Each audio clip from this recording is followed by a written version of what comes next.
Okay.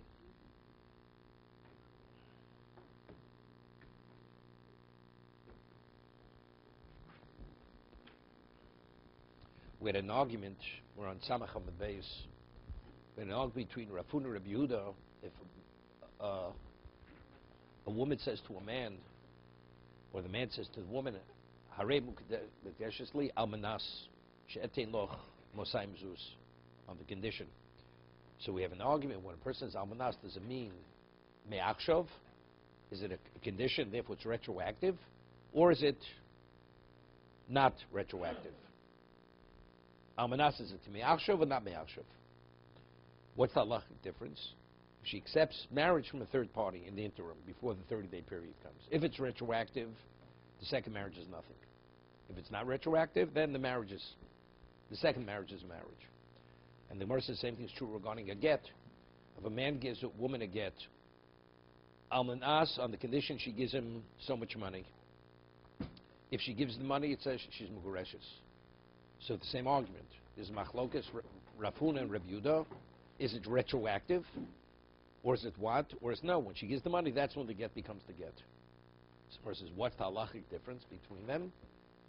Regarding kiddushin, says what's the halachic difference if it's retroactive or not? If she accepts marriage from a third party. Regarding the get, if the get is destroyed or the get is lost. If it's retroactive, even if the get is lost, it's irrelevant. The condition's met because when did the act of divorce take place? When he gave her the get initially. But if it's when she gives the money, since the get didn't exist when she gave the money, so therefore, she's not divorced. That's what we discussed until now. So Tosa asked an interesting question. It's important because it's important for the upcoming Gemara. The Gemara says, what is the difference whether if it's retroactive or at the time when you give the money? We said the difference if she accepts marriage from a third party. I'm marrying you on the condition I give you $200. And then he gave her the $200 at a later date. No, not 30. I will give you money. And he eventually gave the money. Before he gave the money, she accepted marriage from the third party. According to Rav Huna, who she married to the first person, because it's retroactive. According to Rabbi Yehuda, she's married to the second person because it's not retroactive. Okay? By get, what do we say? Same kind of situation. Versus, but what's the difference if the get is destroyed? So Tosa said, why don't we say the same difference? Right? He gives her a get, and meantime, and before she gave the money, she accepted marriage from a third party. Let's make the same difference. According to Rav Huna, right, she's married to the other person. Since it's retroactive, so when the third party gave her the money, what happened? It was a valid marriage. According to Rav Yehuda, when did the get terminate the marriage? When she gave the money. So therefore, when she accepted marriage from a third party, it's not a valid marriage. What do we have to come up with? A new case that what's the difference by get if the get was destroyed? Let's talk about the same halachic difference as we said by kiddushin. If she accepts a marriage from a third party. If it's retroactive, it's one way. If it's not retroactive, it's another way. Why do we have to introduce a new differentiation, whether it's retroactive or it's at the time when you give the money? That's Tosa's question.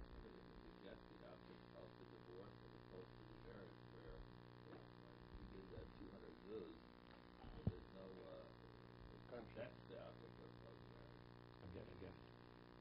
If it's retroactive, and before she gave him the money, she accepted marriage from a third party, is she married to the third party? Yes or no? He says, I'm giving you the get on the condition. He says, Hareza gitoich almanas, did you give me $200? Before she gave him the $200, she accepted marriage from a third party. And then she eventually gave him the $200. Is she married to the third party or not? I'm asking you, you tell me. She is married. She is married to the third party. No, she's married to the one who she accepted marriage from. She's divorced. So when she accepted the money, she was divorced, even though she hadn't yet given the money. But according to Rav Yehuda, she's not divorced. So you tell me, what's the difference between that case of kiddushin, whether it's kiddushin or gerushin? It's the exact same difference. Doesn't make a difference. But either way, the halachic the case which will differentiate between the two is the exact same case. where she accepts a marriage from another person. Why does the Gemara have to come out with a new difference between? Let's stick to the first differentiation. What do we need a new case? Let's talk about the first differentiation. That's Tosa's question. It's a good question, no? Okay. Why is she yourself? If what? If it's retroactive? If it's retroactive, or it's when you give the money. Why? He says if it's not a tanai, it's when you give the money. Right? That's what Rav Yehuda says. When you give them the money, that's when the get will be a get. If that's the case, she was a married woman. So Tosas over here says something interesting. The Gemara didn't want to say that the difference between Rav Yehuda and Rav Huna is where she extended her hand and accepted kiddushin from a third party. The Gemara didn't want to say that.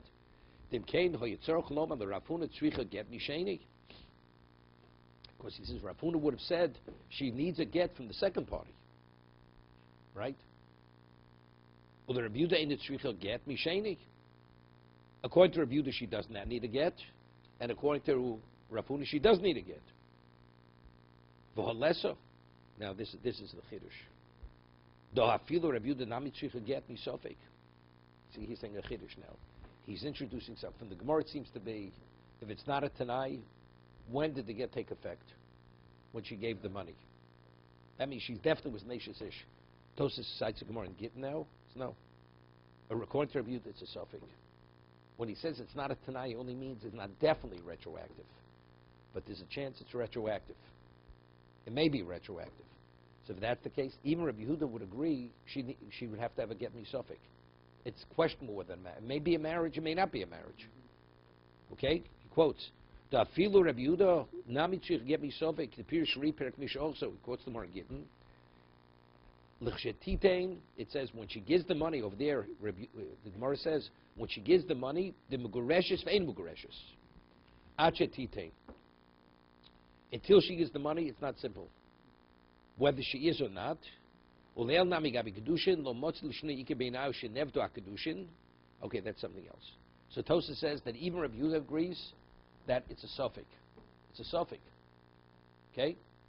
So the argument, is it vadai or is it suffix? If it's retroactive, then she definitely, the marriage is not a marriage to the second party. According to Rabbi Yehuda, she needs a get. She would need a get. Okay? Just hold this. No, he's not agreeing. Rav Huna says it's definitely retroactive. Amanas is like saying mi'achshav. Mi'achshav. Okay, let's see now. Let's see the Gemara now a little further. Meisvei. We just left off with this yesterday. It's about 8 lines down. A man says to a woman, this is your get on the condition, give me $200. Alpishin is kareya get. Even if the get was torn up, Osha Ovada went lost, Harez Zu Mugureshes. Okay? It's considered a divorce. However, La'acha Lo Tinose Achetitein. But she's not permitted to get married until she gives him the money. Because what happens if she never gives him the money? That means the get is not a get. She's a suffocacious ish. She's still married.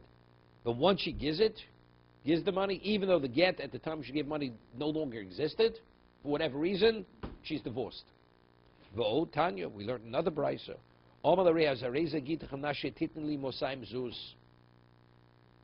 This you get on the condition you give me $200. Umes, and he dies. Nosno ein zukuk liyavim. If she gave it to him before he died, she's not a yavama. Lo nosno, but if she did not give it to him before he died, zukuk liyavim, right? Because she didn't meet the condition. No, it's not obvious. She's able to fulfill the condition even after he dies. Because when he said, give me the $200, he didn't mean necessarily, specifically himself. As long as you give any one of my relatives or the heirs, that's the equivalent of giving me. So therefore, after he dies, she met the condition after he dies. So if she meets the condition after he dies, it's retroactive that at the time that he gave her the get, she was divorced. Okay? Adkan, what's the argument of Reb Shimon Gamliel and Tanakama? Adkan lo pligi el damasov ali velo liyorshai. Tanakama's opinion says, on the condition you give me the $200. So what does me? Means me and not my heirs. So if she didn't give it to him before he died, then there's ibum, because then it's not retroactive. Shimon says no. Even if he gives it to the heir, she gives it to the heir, that's sufficient. Omar Sava Filu Yorshai. However, but both of them are in agreement to Kuli Alamiyah to no Havi. But they both agree, because if you say it only happens then, so how do you have Yibum? Right? How do you not have Yibum? Right? It says, if she gave it, there's Yibum. If she did not give it, there's Yibum. She gave it, there's no Yibum. But if you say it's only later, that's when the get takes effect. So if she gave it after he died, what happened? The get in get lachamisa. Right? She's not divorced. Right?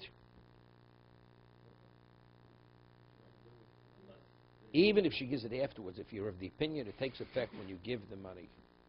So she should have yibum. How could Rishon say when you give the money, even to an heir, the get is effective, but if it's not retroactive, how could it be effective? Right? That's the Gemara's question. He died.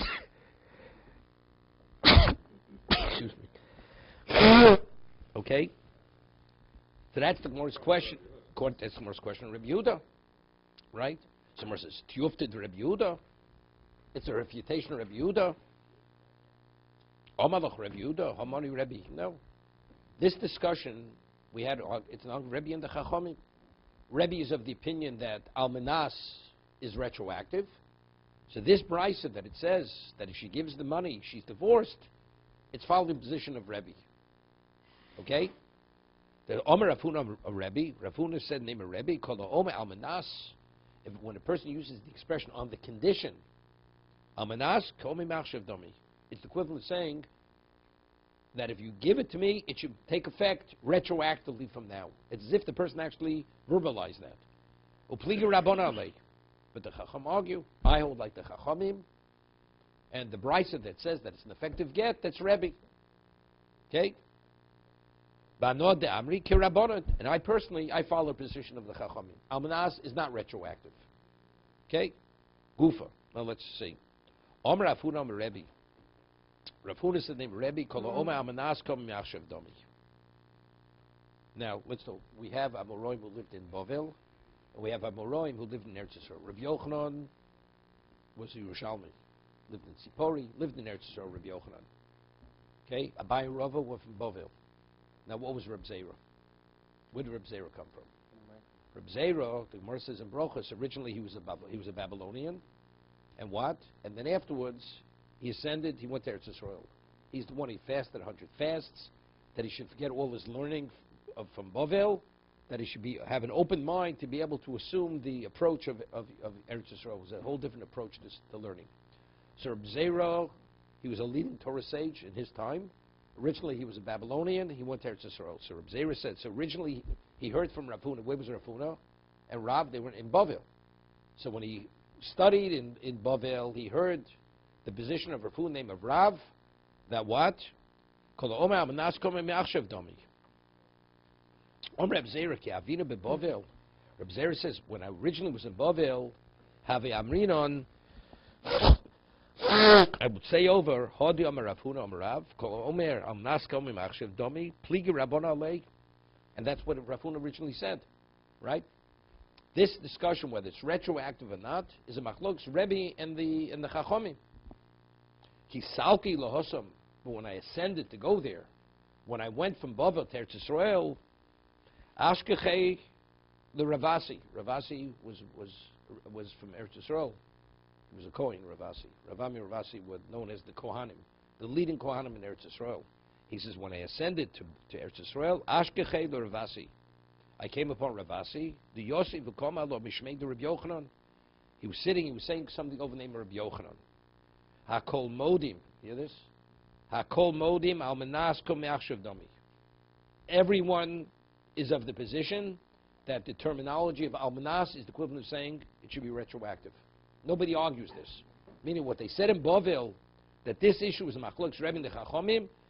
When I came to Israel, I realized Rabbi Yochanan says there's no argument. Almanas, there's no argument.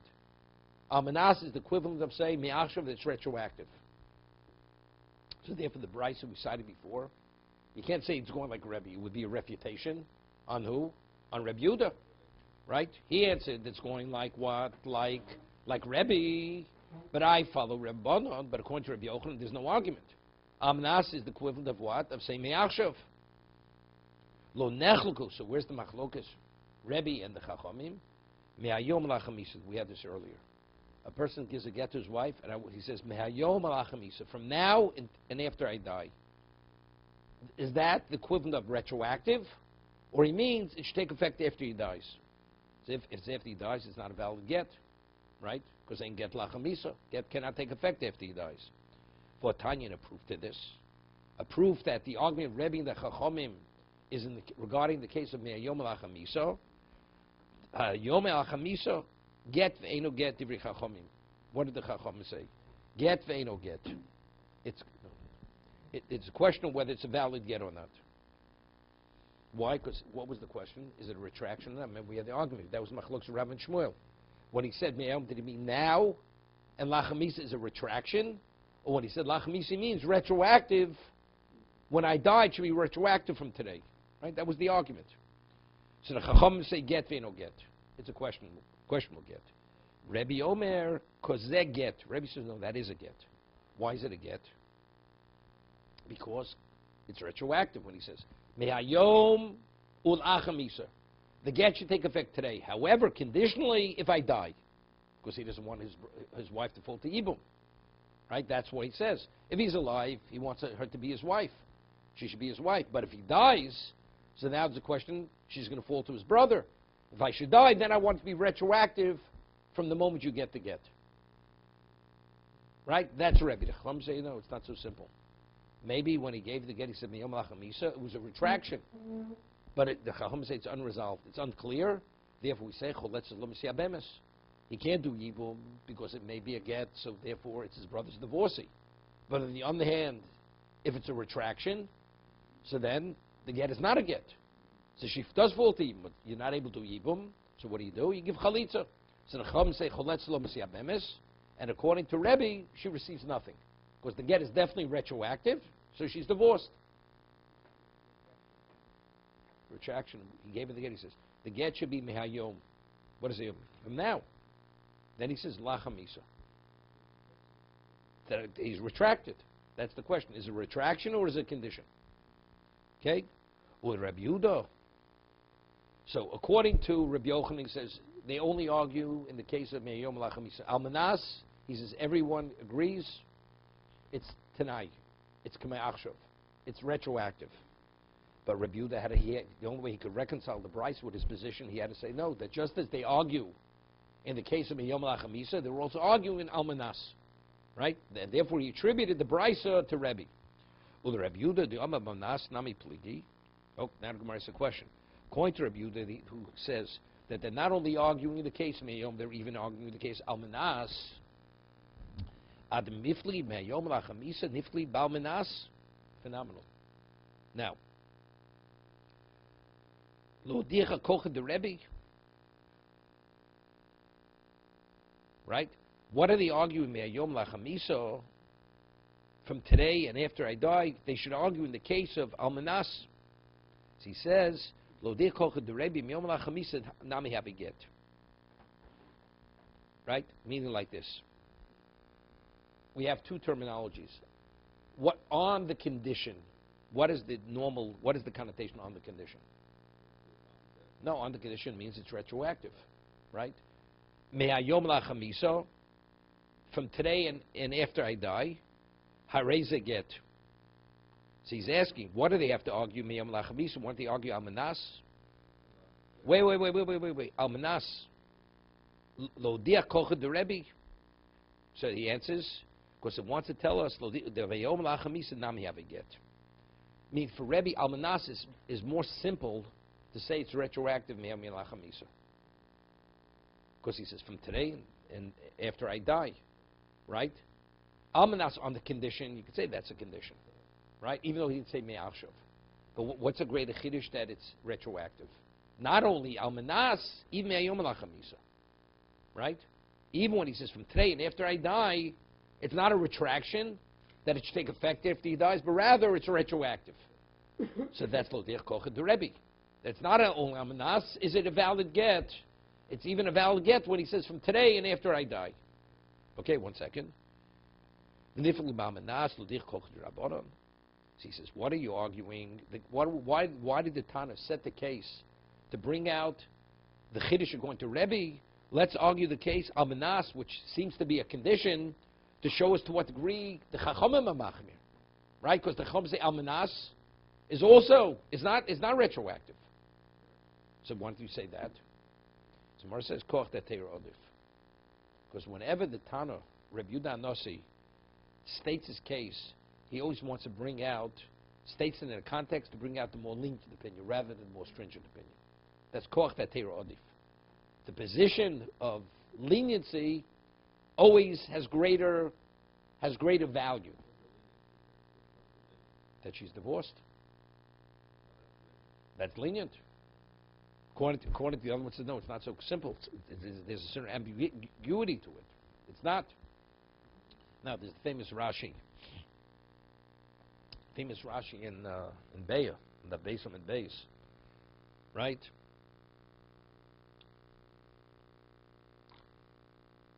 It says, Koch de Teira Odif. So Rashi says, no, what's the Rashi?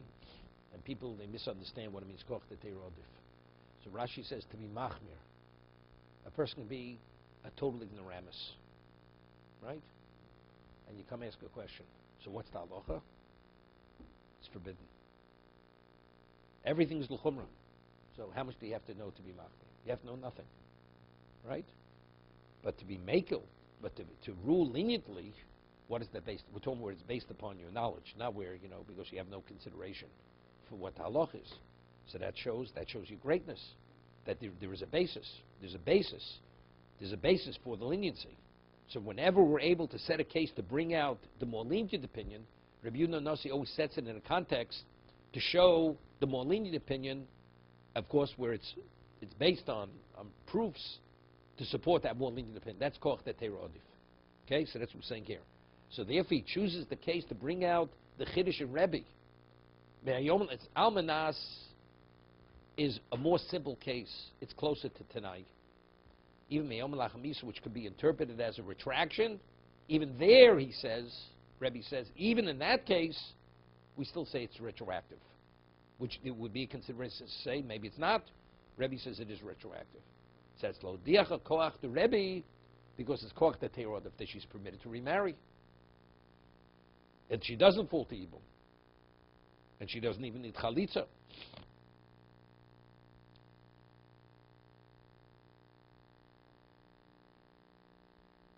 Many years ago, Rav Moshe Feinstein, Zech Tzaddik L'Brocha, he was known for his leniencies. And he wrote thousands and thousands of responsa, pages to support his positions. Even though there were certain times he was criticized for the degree of leniency. Did it make a difference? That's koch teira odif. So there was Rav Moshe never retracted from the psak. Never ever retracted from the psak. And it wasn't because of his chas v'sholom. He was a very humble person. And so there's a certain rabbi, whatever he is, he's no longer alive, and he did things which were unconscionable within halacha, Orthodox rabbi. And he says, look, Rabbi Feinstein, what was his greatness? He always was lenient. Therefore, I'm going to rule leniently. And he did things which were really, it's not even questionable. It was really contrary to the halacha, contrary. And he says, koch teira odif. This is what he quoted. Koch teira odif. If you're able to rule leniently, you're in a better position. And stringently, it's frowned upon. Leniently, that's when you're admired. Yeah, but there has to be a basis. Just saying, I'm not going to mention even the case because it'll give you an understanding of who it was.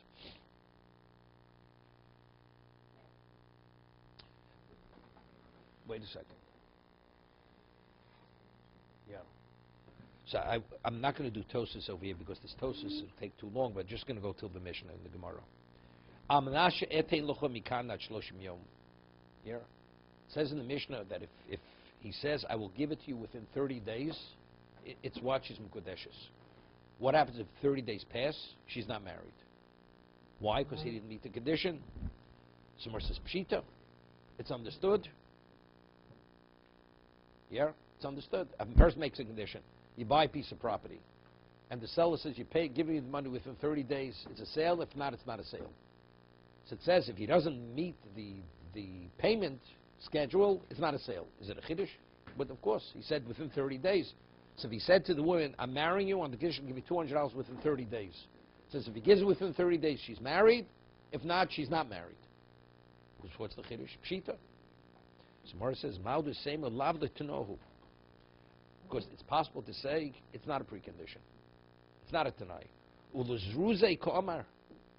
He only set that date only to motivate himself to pay sooner rather than later. Look, these two people, they're interested in getting married. Except he wanted to show his, you would say, his generosity or his givingness. I'm willing to give you $200. But I'll pay it within 30 days. That's only to get himself to pay it sooner. To create the self-pressure on himself. But he did what? There's Ruse. To motivate himself. Means. I'm not committing to this, I'm just going to exercise my best. Okay. The word Ruse. Okay, it means the same thing. Okay. Okay. Okay. But what happens if you don't meet those best efforts? Does it undo the contract? No, so that's what it says. Good, but yeah, but that's what you would say. You would think, and if that's the case, it will not annul the marriage.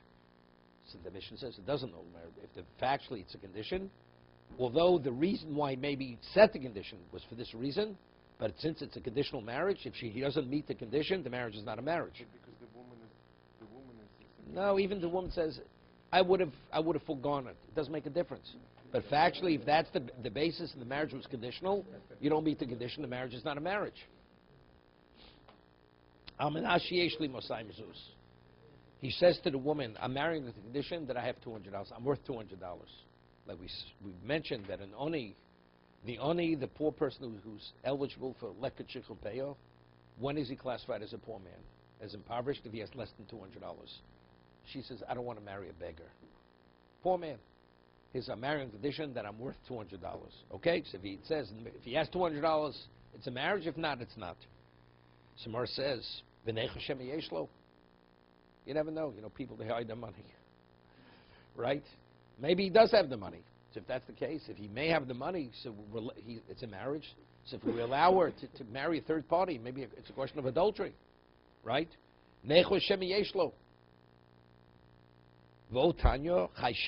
have another bride says says explicitly that although he doesn't show that he has the money, there's a reason to be concerned he may have it, and therefore, if she accepts marriage from a third party, she's suffering kudeshes.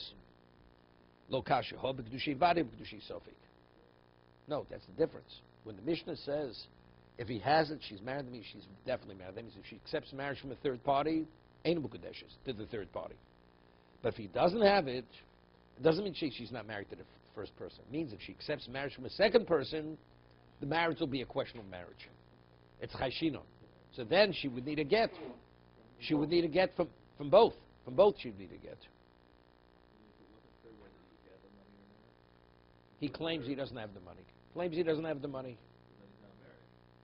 Well, no, he says that he has, not that he's going to give it. If it's giving, factually, he may have it. People, they have many reasons to conceal their worth.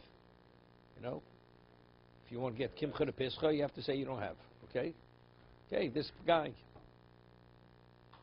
Remember many years ago, on the Lower East Side, Mr. Glick would remember this. On the Lower East Side, he was a young Israel on the Lower East Side. So, before Pesach, they would give out packages, Pesach packages. Large bundles. The Pesach, chicken and matzah and fish and wine, and people would walk away. People were truly poor, very poor people. And they would take, would cover them for a whole Pesach. Manischewitz, Horitz Magred, they donated it all. People were lying around the block waiting to take these packages. But you realize not all the people were poor. And if you get something free, why spend the money? So I remember there was a woman, she had a Cadillac parked around the corner, and she waited online. But the way she was dressed, she looked like she needed a handout. You understand? I'm worth $200. You understand? People, they conceal the wealth.